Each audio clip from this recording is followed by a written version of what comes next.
Ilan sa kanila ay sina Terence Calatrava, former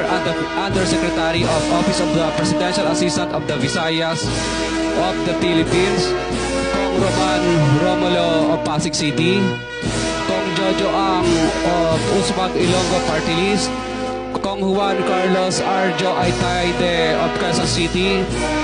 Nicanor Nicky Briones of Aga Party List, Congressman Marcelino Marcy Teodoro of Marikina, Congressman Florida Robes of San Jose del Monte, Bulacan, Congressman Leandro Jesus Madroño of Romblon, Congressman Benjamin Benji Agarao Jr., Kong Leo de Ode Tariela of Occidental Mindoro, Congressman Reynan Arrogancia of Quezon Province, Kong Marvin Rillo of Quezon City, Kong Antonieta Yudela of Zamboanga, Sibugay, Kong Dean Asisio of Caloocan, Director Ramon Ariola III of Unified Management UPMO, District Engineer Henry Alcantara, DPWS Bulacan First.